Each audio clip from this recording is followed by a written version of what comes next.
Hello বন্ধুরা, আজকের ক্লাসে তোমাদের সকলের স্বাগত। বন্ধুরা, আজকে আমরা চতুর্ভুজের আয়তক্ষেত্র নিয়ে আলোচনা করব। তো চলো শুরু করা যাক। বন্ধুরা, প্রথমে আমরা জেনে নেব চতুর্ভুজ কাকে বলে এবং তার সাধারণ কিছু বৈশিষ্ট্য। তো চতুর্ভুজ কাকে বলে? চারটি বাহু দ্বারা সীমাবদ্ধ কোনো সামন্তলিক ক্ষেত্রকে চতুর্ভুজ বলা হয়।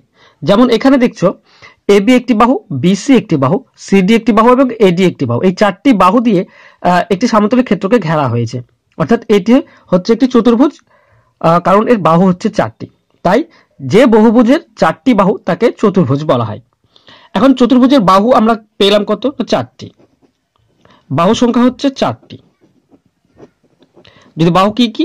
এ বি একটি বাহু, বিসি একটি বাহু, সিডি একটি বাহু এবং এডি একটি বাহু। তো বাহু সংখ্যা হচ্ছে চারটি। একইভাবে চতুর্ভুজের কোণ হচ্ছে কয়টি? না, চতুর্ভুজের কোণ হচ্ছে চারটি। এখানে চতুর্ভুজের কোণ যদি আমরা দেখি, তো কোণ এ বি সি একটি কোণ, কোণ বিসিডি একটি কোণ, কোণ সিডিএ একটি কোণ, আর শেষে হচ্ছে কোণ ডিএ বি। চতুর্ভুজের চারটি কোণ, ঠিক আছে? একটি কোণ, দুটি কোণ, তিনটি আর চারটি। যদি শীর্ষবিন্দু দেখি তো চারটি শীর্ষবিন্দু, এ বি সি ডি, চারটি শীর্ষবিন্দু। আমরা শীর্ষবিন্দু লিখবো এভাবে, শীর্ষবিন্দু হচ্ছে চারটি।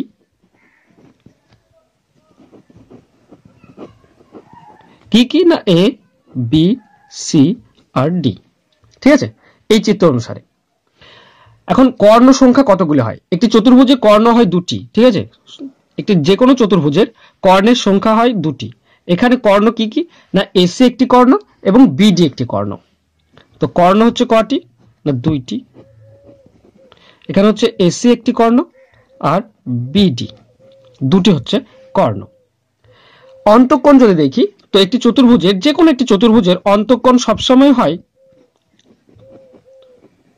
4 সমকোণ, অর্থাৎ 360 ডিগ্রি। যে কোনো চতুর্ভুজের অন্তঃকোণের সমষ্টি হয় 360 ডিগ্রি, ঠিক আছে? তো চতুর্ভুজের এই কয়টি বৈশিষ্ট্য। এবার চতুর্ভুজ অনেক রকমের হয়, ঠিক আছে? অনেক রকমের চতুর্ভুজ আছে। আমরা যদি চতুর্ভুজ দেখি তো পাবো 5 রকমের চতুর্ভুজ, ঠিক আছে? প্রথম হচ্ছে কি? না আয়তক্ষেত্র। এটি এক ধরনের চতুর্ভুজ। 2 নম্বর হচ্ছে বর্গক্ষেত্র। 3 নম্বর হচ্ছে সামান্তরিক।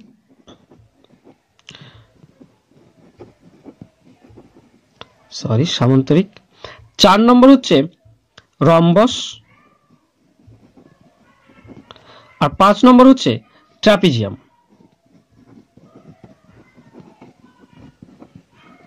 ঠিক আছে? এই হচ্ছে 5 রকমের চতুর্ভুজ। তো আজকে বন্ধুরা আমরা শুধুমাত্র আয়তক্ষেত্র নিয়ে আলোচনা করব, ঠিক আছে? আয়তক্ষেত্র আমরা কাকে বলবো? আয়তক্ষেত্র বলবো যে চতুর্ভুজের বিপরীত বাহুগুলি সমান এবং কোণগুলি এক সমকোণ, ঠিক আছে? ধরো একটি চতুর্ভুজ আছে যার বিপরীত বাহুগুলি সমান আর কোণগুলি হচ্ছে এক সমকোণ। এখানে এ বি সি ডি একটি চতুর্ভুজ। এবার আয়তক্ষেত্র হতে গেলে এর বিপরীত বাহুগুলি অর্থাৎ এডির সঙ্গে সমান হতে হবে বিসি আর এবির সঙ্গে সমান হতে হবে ডিসি।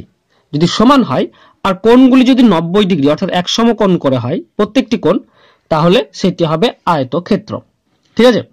তো আয়তক্ষেত্রের যে সিম্পল কিছু শর্তাবলী আছে, সেই বৈশিষ্ট্য আছে, সেগুলি এরকম। প্রথমত কি?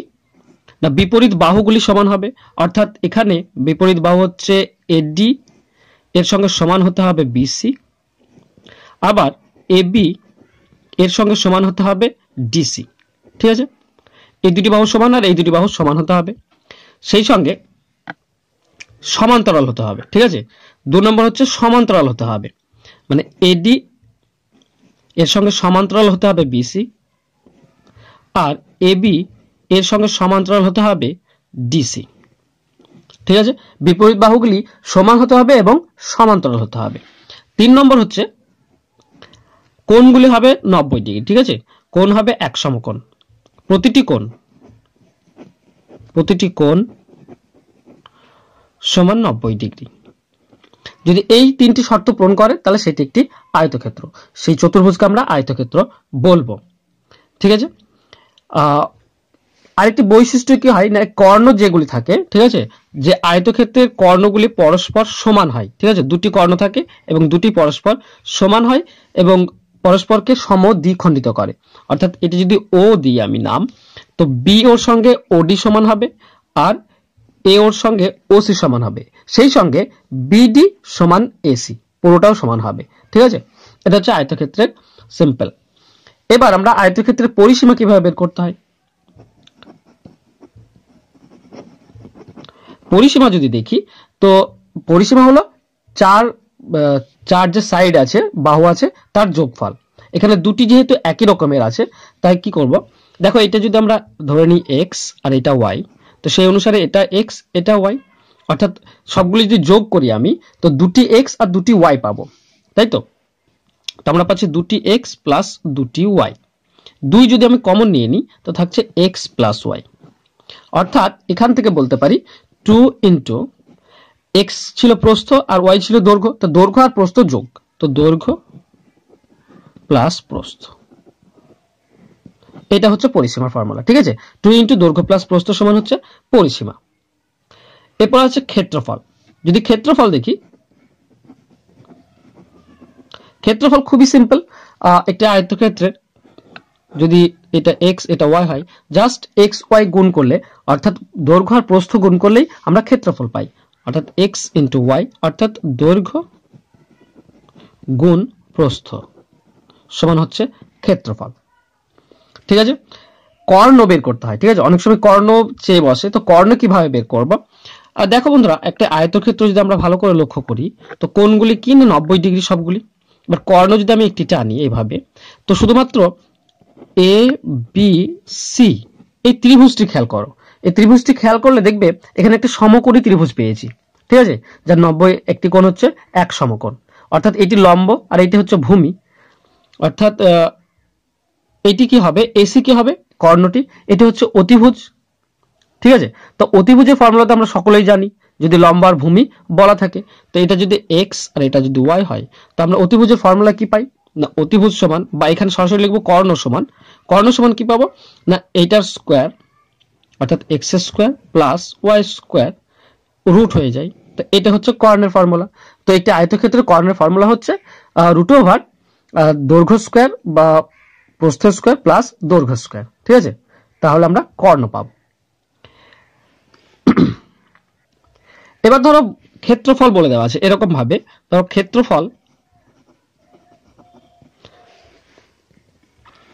ক্ষেত্রফল বলা আছে এ, ঠিক আছে, এবং দৈর্ঘ্য প্রস্থের অনুপাত দেওয়া আছে, দৈর্ঘ্য অনুপাত প্রস্থ দেওয়া আছে সমান ধরো a:b। এরকম তো যদি দেওয়া থাকে, তো আমরা সরাসরি দৈর্ঘ্য বের করতে পারবো, আবার সরাসরি প্রস্থ বের করতে পারবো। কিভাবে, যদি দৈর্ঘ্য বের করতে হয়, যেখানে ক্ষেত্রফল বলে দেওয়া আছে আর দৈর্ঘ্য প্রস্থের অনুপাত বলে দেওয়া আছে, তাহলে দৈর্ঘ্য যদি আমাকে বের করতে হয়, তো কিভাবে বের করব, সরাসরি দৈর্ঘ্য সমান হবে a into root over capital লেটারে a ডিভাইডেড বাই ab। এখানে অর্থাৎ ক্ষেত্রফল ডিভাইডেড বাই যে অনুপাত দুটি দেওয়া আছে তার গুণ, আর প্রথমেই হবে a। ঠিক একইভাবে যদি প্রস্থ বের করতে হয়, প্রস্থ b আছে, তো সরাসরি b ইন্টু রুট ওভার ক্ষেত্রফল ডিভাইডেড বাই ab, অনুপাত দুটির গুণফল, ঠিক আছে। আমরা সরাসরি দৈর্ঘ্য আর প্রস্থ পেয়ে যাব। তো এই ফর্মুলাতে আমরা অঙ্ক করব, অঙ্কে যাওয়ার সময় অঙ্কে করব, ঠিক আছে, জাস্ট বলে রাখলাম। এবার কি না, যদি রাস্তার ক্ষেত্রফল বের করি, ঠিক আছে, আয়তক্ষেত্রে অনেক সময় প্রশ্ন থাকে রাস্তার ক্ষেত্রফল। ধরো এরকম একটি আয়তক্ষেত্র আছে, এর বাইরে রাস্তা আছে, ঠিক আছে, কিছু মিটার চওড়া একটি রাস্তা আছে। যদি এরকম দেওয়া থাকে, তখন কি করব, ধরো এখানে আয়তক্ষেত্র যে বাগানটি বা মাঠটি আছে তার দৈর্ঘ্য প্রস্থ বলা আছে, ঠিক আছে, দৈর্ঘ্য হচ্ছে এক্স আর প্রস্থ হচ্ছে ওয়াই, আর মাঠটির চওড়া ধরো বলা আছে এ, সরি রাস্তার ক্ষেত্র চওড়াটি বলা আছে এ। এখন অনেক সময় রাস্তার ক্ষেত্রফল বের করতে বলে, ঠিক আছে, তো রাস্তার ক্ষেত্রফল সরাসরি কিভাবে বের করব, রাস্তার ক্ষেত্রফল হবে এরকম, রাস্তার ক্ষেত্রফল সমান কি হবে না, 2 ইন্টু এ হচ্ছে চওড়া, ইন্টু দৈর্ঘ্য প্রস্থ অর্থাৎ x plus y plus 2 into a, ঠিক আছে। জাস্ট এতটুকু করলে আমরা সরাসরি রাস্তার ক্ষেত্রফল পেয়ে যাব। এখানে এ হচ্ছে রাস্তার চওড়া, এক্স হচ্ছে দৈর্ঘ্য, আর ওয়াই হচ্ছে প্রস্থ। জাস্ট এই ফরম্যাট ইউজ করলে আমরা পেয়ে যাব। ঠিক একইভাবে অনেক সময় ভেতরে ক্ষেত্রফল দেয়, ঠিক আছে, ভেতর দিকে ধরো এরকম একটি বাগান আছে বা মাঠ আছে, এর ভেতরে কিছু মিটার চওড়া একটি রাস্তা আছে, তখন আমরা রাস্তার ক্ষেত্রফল কিভাবে বের করব? ঠিক একই নিয়মে হবে। রাস্তার ক্ষেত্রফল সমান হবে, যেহেতু ওটা বাইরে ছিল তাই এখানটাই প্লাস ছিল, ঠিক আছে, কিন্তু যেহেতু এটা ভেতরে তাই কি হবে না, এখানটাই মাইনাস হয়ে যাবে, অর্থাৎ 2 into a into x plus y plus minus 2a। Just এটি করলে আমাদের অ্যান্সার চলে আসবে ভেতরের। এই নিয়েও আমরা অঙ্ক করব। আমরা নেক্সট স্টেপে যাব। অনেক সময় দৈর্ঘ্য আর প্রস্থ বরাবর রাস্তা দেওয়া থাকে, ঠিক আছে, এরকম একটি আয়তক্ষেত্র আছে, এর দৈর্ঘ্য বরাবর একটি রাস্তা আছে, আবার প্রস্থ বরাবর একটি রাস্তা আছে, ঠিক আছে, কিছু মিটার চওড়া। তো চওড়াটা ধরে নিলাম এ মিটার চওড়া, এক্স ধরলাম এর দৈর্ঘ্য, আর ওয়াই হচ্ছে প্রস্থ, ঠিক আছে। এখন যদি বলা হয় রাস্তার ক্ষেত্রফল কত, কিংবা রাস্তা বাদ দিয়ে মাঠটির ক্ষেত্রফল কত, সেটি কিভাবে বের করব? শুধু যদি রাস্তার ক্ষেত্রফল বের করি, এরকম রাস্তার ক্ষেত্রফল সমান, শুধুমাত্র রাস্তার ক্ষেত্রফল আমরা কি পাবো না, হবে এ অর্থাৎ প্রস্থ, রাস্তাটির প্রস্থ, ইন্টু এক্স প্লাস ওয়াই অর্থাৎ দৈর্ঘ্য প্লাস প্রস্থ, মাইনাস হবে রাস্তাটির প্রস্থ, ঠিক আছে, অর্থাৎ এ। এতটুকু করলে আমরা রাস্তার ক্ষেত্রফল পেয়ে যাব। এটা মনে রাখতে হবে বন্ধুরা, কিছু করার নাই, জ্যামিতি পরিমিতিতে ফর্মুলা অবশ্যই মনে রাখতে হবে। তো এইটা করব, ঠিক আছে। যদি রাস্তা প্রস্থ বলে দেওয়া থাকে তো a into x plus y minus a, এতটুকু করলে আমরা শুধুমাত্র রাস্তার ক্ষেত্রফল পেয়ে যাব। এখন যদি বলে রাস্তা বাদ দিয়ে মাঠটির ক্ষেত্রফল, ঠিক আছে, রাস্তা বাদে মাঠটির ক্ষেত্রফল,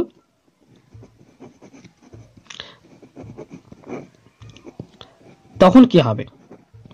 রাস্তা বাদ দিয়ে যদি মাঠটির ক্ষেত্রফল বের করতে বলা হয় তাহলে খুবই সিম্পল, ঠিক আছে। মাঠটির দৈর্ঘ্য প্লাস মাইনাস এ, অর্থাৎ দৈর্ঘ্য থেকে রাস্তার যে চওড়া সেটি বিয়োগ, ইন্টু প্রস্থ অর্থাৎ ওয়াই থেকে রাস্তার চওড়াটি বিয়োগ। এতটুকু করলে আমাদের রাস্তা চলে আসবে, ঠিক আছে। দৈর্ঘ্য থেকে আমরা রাস্তাটির চওড়া বিয়োগ করে তার সঙ্গে গুণ করতে হবে কি না, প্রস্থ থেকে রাস্তার চওড়া বিয়োগ। জাস্ট এতটুকু করলে আমরা রাস্তা বাদে মাঠের ক্ষেত্রফল পেয়ে যাব। এটিও আমরা অঙ্ক নিয়ে একবার করে দেখব, ঠিক আছে। তো এবার আমরা সরাসরি চলে যাব বিভিন্ন অঙ্কে। প্রথম প্রশ্ন হলো, একটি আয়তাকার বাগানের দৈর্ঘ্য ও প্রস্থ প্রত্যেকটি দ্বিগুণ করলে ক্ষেত্রফল কত গুণ বাড়বে? ঠিক আছে, দৈর্ঘ্য আর প্রস্থ সব দুটিকে কিন্তু আমরা দ্বিগুণ করছি। তো এরকম একটি আয়তাকার বাগান আছে, তো এর যে দৈর্ঘ্য আমরা এক্স আর প্রস্থ যদি ওয়াই ধরে নিই, ঠিক আছে, তো তখন ক্ষেত্রফল কত পাবো, এখান থেকে ক্ষেত্রফল কত পাবো। আর যদি এটার দৈর্ঘ্য আর প্রস্থ দ্বিগুণ করে দিই, এখন এখানে যদি এক্স হয় তো এর দ্বিগুণ প্রস্থ অর্থাৎ 2x হয়ে যাবে, আর দৈর্ঘ্য আর প্রস্থ কত হবে না, ওয়াই ছিল এখানে, তো এখানে দ্বিগুণ করলে 2y হয়ে যাবে। তো এখান থেকে কত ক্ষেত্রফল পাচ্ছি সেটা আমরা বের করে নেব, ঠিক আছে, সিম্পলি ভাবে। তো এখান থেকে ক্ষেত্রফল কি হবে, এখান থেকে ক্ষেত্রফল হবে xy দৈর্ঘ্য ইন্টু প্রস্থ, আর এখান থেকে ক্ষেত্রফল হবে 2x ইন্টু 2y অর্থাৎ 4xy। আচ্ছা, কত গুণ বেড়েছে যদি হিসাব করি তো 3 গুণ বেশি বেড়েছে। আগে xy ছিল, এখন 4xy, তো বেড়েছে কত, ঠিক আছে, বেড়ে কত হয়েছে তা না, ঠিক আছে। অনেক সময় বলে বেড়ে কত হয়েছে, আর এখানে সরাসরি জিজ্ঞেস করছে ক্ষেত্রফল কত গুণ বাড়বে। তো এখানে শুধুমাত্র xy ছিল অর্থাৎ 1 গুণ ছিল, সেখান থেকে হয়েছে 4 গুণ অর্থাৎ বেড়েছে 3 গুণ, ঠিক আছে। তো অ্যান্সার হবে 3 গুণ, 3 গুণ বাড়বে। এটাকে আমরা পার্সেন্টেজও করতে পারি, ঠিক আছে। পার্সেন্টেজ যদি ধরি এটা 100%, এটিও যদি করি 100%, এবার 100 যদি আমরা গুণ 10 ধরি তাহলে অনেকটা সুবিধা হবে, ঠিক আছে। যদি এটা 10 ধরি, প্রস্থ দৈর্ঘ্য দুটি যদি 10 ধরি, আর এটিকে হবে না 20 হয়ে যাবে, ঠিক আছে, দ্বিগুণ যেহেতু, তো 20। এখন দেখো এখান থেকে আমরা ক্ষেত্রফল পাবো কত, 100, আর এখান থেকে 20 গুণ করলে 400, তো বেড়েছে কত, 100 ছিল বেড়ে হয়েছে 400, তো বেড়েছে 300, তো 100 থেকে বেড়েছে 300, তাহলে কত গুণ বেড়েছে না 3 গুণ বেড়েছে, ঠিক আছে। তো অ্যান্সার হবে 3 গুণ, সিম্পলি। যাব আমরা নেক্সট প্রশ্নে। পরের প্রশ্ন হলো, একটি আয়তাকার জমির ক্ষেত্রফল 200 বর্গমিটার, আয়তাকার জমির দৈর্ঘ্য 25 মিটার হলে পরিসীমা কত? পরিসীমা কত অর্থাৎ চারদিক কত হবে সেটা আমাকে বের করতে হবে। এখন একটি আয়তকার জমির দৈর্ঘ্য বলে দেওয়া আছে 25 আর ক্ষেত্রফল বলা আছে 200। আমাদের ক্ষেত্রফলের ফর্মুলা কি ছিল? ক্ষেত্রফল ছিল এরকম, দৈর্ঘ্য ইনটু প্রস্থ সমান হচ্ছে ক্ষেত্রফল। এখন দৈর্ঘ্য বলে দেওয়া আছে, ক্ষেত্রফল বলে দেওয়া আছে, প্রস্থ আমাকে বের করতে হবে। পরিসীমা বের করতে গেলে দৈর্ঘ্য প্রস্থ দুটি প্রয়োজন। তো এখানে দৈর্ঘ্য বলে দেওয়া আছে 25 ইনটু প্রস্থ সমান ক্ষেত্রফল বলা আছে 200। তো প্রস্থ সমান কত দাঁড়াচ্ছে? প্রস্থ সমান হচ্ছে 200 ডিভাইডেড বাই 25 সমান 8। ঠিক আছে, তো আমরা দৈর্ঘ্য পেয়ে গিয়েছি, প্রস্থ পেয়ে গিয়েছি। এখন যদি আমরা পরিসীমা বের করতে বলি, তো পরিসীমার ফর্মুলা কি ছিল? পরিসীমা ছিল 2 ইনটু দৈর্ঘ্য প্লাস প্রস্থ, অর্থাৎ 2 গুণ 25 প্লাস 8 সমান 2 গুণ 25 আর 8 যোগ করলে 33 সমান হচ্ছে 66 মিটার। এটা হচ্ছে পরিসীমা। যাব আমরা নেক্সট প্রশ্নে। পরের প্রশ্ন হলো, একটি আয়তাকার পার্কের দৈর্ঘ্য ও প্রস্থ যথাক্রমে 20 মিটার ও 15 মিটার। বাইরের দিকে চারিদিকে 2 মিটার চওড়া একটি রাস্তা আছে, ওই রাস্তার ক্ষেত্রফল কত? তো বন্ধুরা, রাস্তার মাঠের বাইরের দিকে রাস্তা আছে, তো বাইরের দিকে রাস্তা থাকলে যে ফর্মুলাটি কিছুক্ষণ আগেই আমরা দেখলাম, ঠিক আছে, তো রাস্তার ক্ষেত্রফল কত সরাসরি পেয়ে যাবো আমরা। রাস্তার ক্ষেত্রফল হবে, ঠিক আছে, ফর্মুলাটি কি বলেছিলাম না, 2 ইন্টু রাস্তার প্রস্থ অর্থাৎ 2 into a into x plus y plus হবে, যেহেতু বাইরের দিকে আছে তো প্লাস 2a। এখানে এক্স হচ্ছে দৈর্ঘ্য, ওয়াই হচ্ছে প্রস্থ, আর এ হচ্ছে রাস্তাটির চওড়া। ঠিক আছে, রাস্তাটির প্রস্থ বা রাস্তাটির চওড়া সমান 2 ইন্টু রাস্তার চওড়া কত, এখানে 2 মিটার বলেছে 2, আর এক্স হচ্ছে 20 প্লাস ওয়াই হচ্ছে 15 প্লাস 2 ইন্টু এ অর্থাৎ 2 ইন্টু 2, ঠিক আছে, এ হচ্ছে 2 সমান হচ্ছে 4 ইন্টু 20 আর 15 35, 35 আর 4 39। যদি গুণ করি 4 9 36, 6 3 4 3 12 আর 3 15, 156 মিটার। ঠিক আছে, রাস্তাটির ক্ষেত্রফল পেলাম 156 মিটার। এটি হবে আমাদের অ্যান্সার। বন্ধুরা, এছাড়াও আমরা আরেকভাবে করতে পারি, ঠিক আছে, একটু বলে দেওয়া ভালো। এরকম যদি থাকে, একটি বলা আছে 20 মিটার হচ্ছে দৈর্ঘ্য আর 15 মিটার প্রস্থ, বাইরের দিকে যদি রাস্তা হয়, ঠিক আছে, আমরা সরাসরি আর একটা ভাবে করতে পারি। কিভাবে না, দৈর্ঘ্য আর প্রস্থকে প্রস্থের সঙ্গে যোগ করতে হবে। কত না, চওড়া যেটা বলবে তার দ্বিগুণ।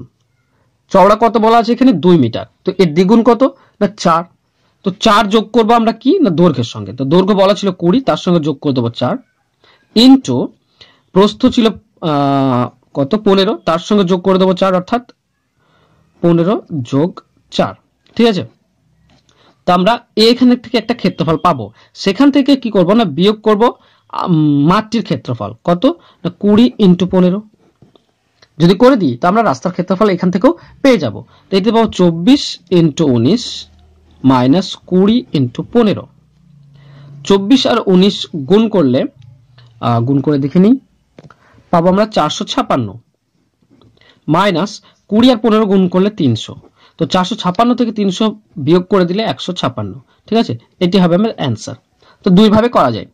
যাব আমরা নেক্সট প্রশ্নে। পরের প্রশ্ন হলো, 60 মিটার লম্বা ও 40 মিটার চওড়া একটি আয়তাকার মাঠে দৈর্ঘ্য ও প্রস্থ বরাবর মাঝখান দিয়ে দুটি রাস্তা তৈরি করা হলো। রাস্তা বাদে মাঠের ক্ষেত্রফল 2109 বর্গমিটার হলে রাস্তাটি কত মিটার চওড়া? ঠিক আছে, তো এখানে রাস্তা বাদে মাঠের ক্ষেত্রফল বলে দেওয়া আছে। তো রাস্তা বাদে মাঠের ক্ষেত্রফলের ফর্মুলা আমরা তো এর আগেই দেখলাম। ঠিক আছে, ফর্মুলা কি ছিল না, যদি দৈর্ঘ্যটা x আর প্রস্থ যদি y হয় তাহলে ছিল কি ফর্মুলা না x মাইনাস a। এ হচ্ছে কি, এ সমান হচ্ছে রাস্তাটির চওড়া। ঠিক আছে, রাস্তার চওড়া, তো x minus a into y minus a অর্থাৎ মাঠটির দৈর্ঘ্য মাইনাস a আর প্রস্থ মাইনাস a সমান হচ্ছে রাস্তা বাদে মাঠের ক্ষেত্রফল। তো এটি হচ্ছে রাস্তা বাদে মাঠের ক্ষেত্রফল, যেটি বলে দেওয়া আছে 2109। তো আমি এখানে সরাসরি লিখব 2109। ঠিক আছে, এখন x হচ্ছে কি না দৈর্ঘ্য আর y হচ্ছে প্রস্থ, তো আমি সরাসরি লিখব 60 মাইনাস a ইন্টু 40 মাইনাস এ সমান হচ্ছে 2109 মিটার। এখান থেকে আমাকে এর মান বের করতে হবে, আর এটি হবে আমাদের অ্যান্সার, ঠিক আছে, রাস্তার চওড়া। তো 60 দিয়ে গুণ করলে 4 6 2400 plus minus 60 a minus 40 a আর minus minus plus a square equal to 2109। তো আমি যদি সাজিয়ে লিখি স্কোয়ারটা প্রথমে লিখি তো এ স্কোয়ার, এই দুটি যোগ করলে হচ্ছে মাইনাস 100 এ। 2400 থেকে এটা যদি এদিকে নিয়ে আসি তো 2400 থেকে এটি বিয়োগ চলে যাবে, ঠিক আছে। তো 2400 থেকে প্রথমে 2100 বাদ দিলে থাকছে 300, সেখান থেকে 9 বাদ দিলে 291, অর্থাৎ প্লাস 291, ঠিক আছে, সমান হচ্ছে 0। এখন 100 কে ভাঙতে হবে, 291 3 হচ্ছে 97 আর 3 এ স্কোয়ার মাইনাস 97 এ মাইনাস 3 এ, ঠিক আছে। 97 আর 3 গুণ করলে 291 হয়, আর যোগ করলে 100 এ প্লাস 291 ইকুয়াল টু 0। তো এখানে আমরা এ কমন পাচ্ছি, তো এ মাইনাস 97 আর এখানে মাইনাস 3 কমন নেব, তাহলে এখানে পাবো এ মাইনাস 97 সমান হচ্ছে 0। তো আমরা দুটি পাচ্ছি, একটা এ মাইনাস 3 আর একটি পাচ্ছি এ মাইনাস 97 সমান 0। এখন যেহেতু দুটি গুণ হয়ে 0 হয়েছে তাই এটি 0 কিংবা এটি 0। তো প্রথমটি যদি 0 ধরি তো এ মাইনাস 3 ইকুয়াল টু 0 হলে এ সমান হচ্ছে 3, আর এ মাইনাস 97 সমান 0 ধরলে এ হচ্ছে 97। তো এ রাস্তাটি চওড়া 97 তো হতেই পারে না, কারণ মাঠটির দৈর্ঘ্য হচ্ছে 60 আর প্রস্থ 40, তাহলে রাস্তাটি চওড়া 97 হতে পারে না। তো হবে কি এ 3, তো রাস্তাটি চওড়া হবে 3 মিটার, এটি হবে আমাদের অ্যান্সার। যাব আমরা নেক্সট প্রশ্নে। পরের প্রশ্ন হলো একটি আয়তাকার পার্কের চারিদিকে রোহাল রোলিং দিয়ে ঘিরতে 150 টাকা প্রতি মিটার হিসেবে মোট 42,000 টাকা খরচ হলো। পার্কটির দৈর্ঘ্য প্রস্থের 3 গুণ হলে প্রস্থ কত, ঠিক আছে। প্রস্থ বের করতে হবে। অ্যাকচুয়ালি টাকা প্রতি মিটারের আর মোট টাকা যেটা আছে সেটি পরিসীমার সঙ্গে যুক্ত, ঠিক আছে। পরিসীমার সঙ্গে 1 মিটারের টাকার গুণ করলে আমরা মোট টাকা পাই। তো আমরা এখানে সরাসরি এইভাবে লিখতে পারি, পরিসীমা তার সঙ্গে 150 টাকা গুণ। তো মোট পরিসীমার সঙ্গে 150 টাকা করে গুণ করলে মোট টাকা হচ্ছে কত না 42,000 টাকা। এখান থেকে আমরা পরিসীমা পেয়ে যাচ্ছি, পরিসীমা ইকুয়াল টু 42,000 ডিভাইডেড বাই 150, একটি শূন্য কাটবো, 15 দিয়ে কাটলে 2 30 থাকছে 12, 120, 15 4 15 8 120, একটি শূন্য। পরিসীমা হচ্ছে 280 মিটার, ঠিক আছে। এটা হচ্ছে পরিসীমা। এখন পরিসীমা পেয়ে গেছি, এখানে শর্ত দেওয়া আছে কিনা দৈর্ঘ্য প্রস্থের 3 গুণ। তো একটি পার্কের দৈর্ঘ্য প্রস্থের 3 গুণ, প্রস্থ যদি x হয় তো দৈর্ঘ্য হচ্ছে 3 গুণ অর্থাৎ 3x। তো এখান থেকে আমরা পরিসীমা কি পাচ্ছি, এখান থেকে পরিসীমা পাচ্ছি 2 ইন্টু দৈর্ঘ্য প্লাস প্রস্থ ইকুয়াল টু পরিসীমা। তো ইকুয়াল টু কত পেয়েছি পরিসীমা 280, তো লিখবো 280, অর্থাৎ 2 ইন্টু এখানে পাচ্ছি 4x ইকুয়াল টু 280, এখানে গুণ করলে হচ্ছে 8x ইকুয়াল টু 280। তো x ইকুয়াল টু পাচ্ছি 280 ডিভাইডেড বাই 8। যদি কেটে দিই তো 8 দিয়ে কাটলে 8 3 24 থাকে 4 40 8 5 40 সমান হচ্ছে 35। তো x হচ্ছে 35 আর x ই ছিল প্রস্থ, ঠিক আছে। x এখানে প্রস্থ, তো আমাকে প্রস্থই বের করতে বলেছে, অর্থাৎ x হচ্ছে 35, এটি হবে আমাদের অ্যান্সার। যাব আমরা নেক্সট প্রশ্নে। পরের প্রশ্ন হলো একটি খেলার মাঠের দৈর্ঘ্য প্রস্থের অনুপাত 5:3 এবং ক্ষেত্রফল 3840 বর্গমিটার হলে মাঠটির পরিসীমা কত। বন্ধুরা খেয়াল করো, প্রথম দিকে আমি বলেছিলাম যদি ক্ষেত্রফল বলা থাকে, ক্ষেত্রফল সমান ক্যাপিটাল লেটারে a, আর অনুপাত যদি ab, তো অনুপাত এখানে বলা আছে, যদি দেওয়া থাকে তো সরাসরি আমরা দৈর্ঘ্য আর প্রস্থ বের করতে পারি, ঠিক আছে। তো দৈর্ঘ্যের ফর্মুলা কি ছিল, দৈর্ঘ্য ইকুয়াল টু ছিল এখানে দৈর্ঘ্য কি না 5, তো 5 ইন্টু রুট ওভার, প্রথমে ছিল উপরে ছিল a আর নিচে ছিল ab। তো উপরে a অর্থাৎ ক্ষেত্রফল অর্থাৎ 3840, আর নিচে ছিল ab অর্থাৎ যে এ আছে অনুপাত আছে সেটার গুণ, তো 3 ইন্টু 5। এখান থেকে আমরা কি পাবো না দৈর্ঘ্য পেয়ে যাব। তো কি হবে না 5 ইন্টু রুট ওভার, এখানে যদি আমরা কেটে দিই 5 দিয়ে যদি প্রথমে ভাঙি তো এটা হবে 5 6 5 7 35 থাকছে 3 34, তো 5 6 30 থাকছে 4 40 5 3 দিয়ে যদি কাটি, সরি 30 5 8 40, গোলমাল হয়ে গেল। যাক 5 7 35 থাকছে কত 3, তাহলে থাকছে 34, 5 6 30 থাকে 4 0 40, 5 8 40। ঠিক আছে, 3 দিয়ে যদি করি, 3 দিয়ে কাটলে আমরা পাচ্ছি 3 2 6 1 16, 3 5 15, 1 18, 3 9 সরি 3 6 18, 256। তো ভেতরে পাচ্ছি আমরা 256 সমান 5 ইন্টু 256 রুট 256 অর্থাৎ 16 16 256 হয় তো 16, তো কত পাচ্ছি আমরা 80। দৈর্ঘ্য পেলাম আমরা 80। প্রস্থ কি পাবো? প্রস্থ ইকুয়াল টু পাবো, প্রস্থ এখানে কি অনুপাতে 3 ছিল, তো 3 ইন্টু রুট আন্ডার ক্ষেত্রফল 3840 ডিভাইডেড বাই AB অর্থাৎ 5 ইন্টু 3।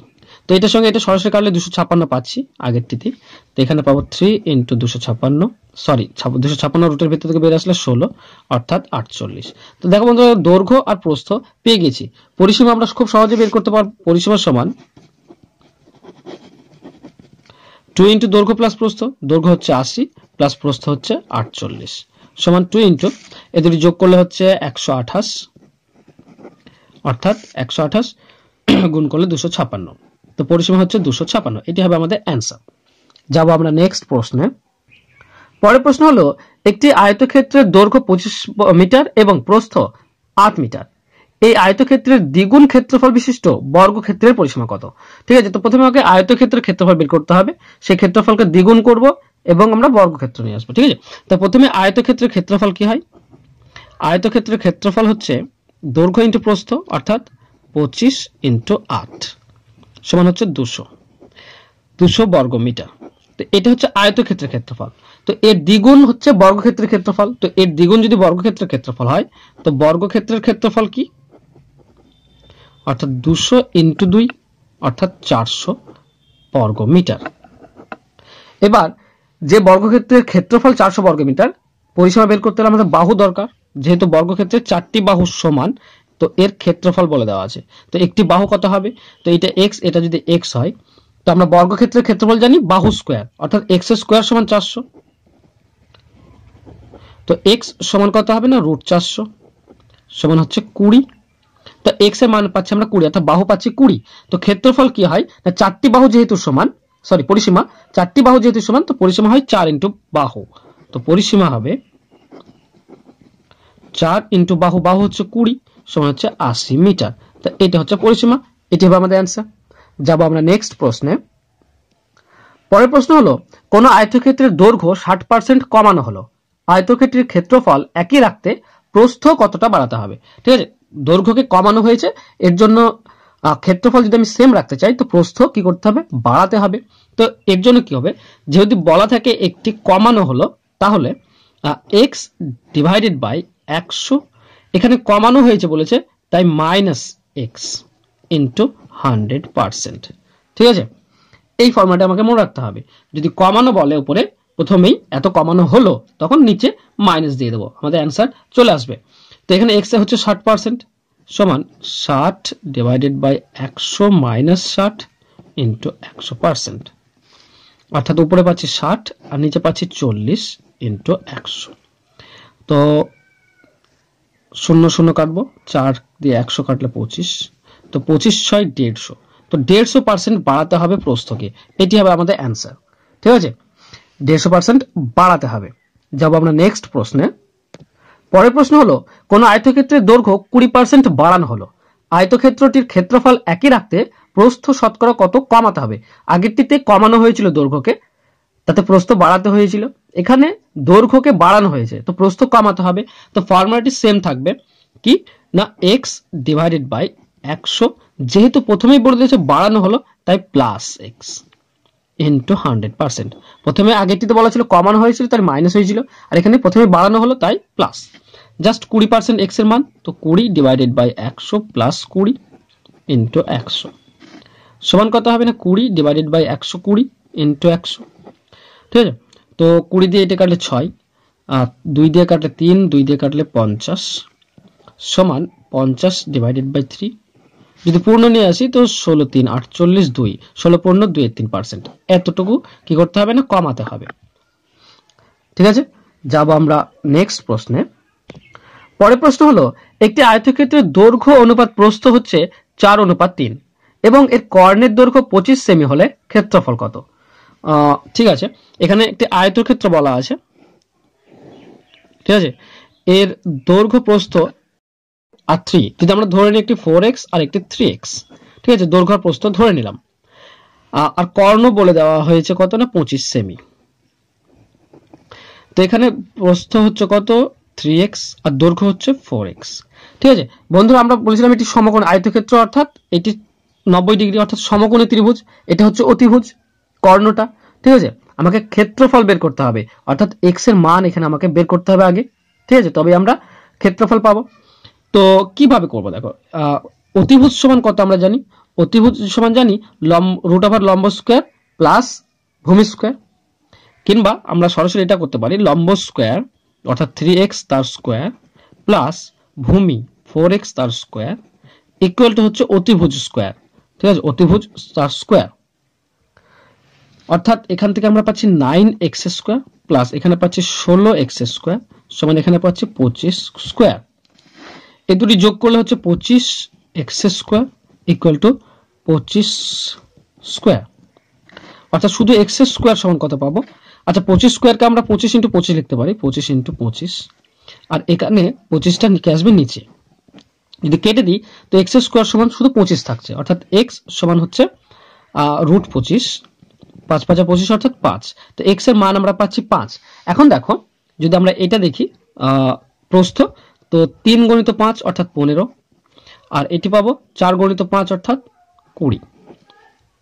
তাহলে আমরা এই আয়তক্ষেত্রটির প্রস্থ আর দৈর্ঘ্য পেয়ে গিয়েছি। আমাকে বের করতে হবে ক্ষেত্রফল। তো ক্ষেত্রফল সমান কি হয়,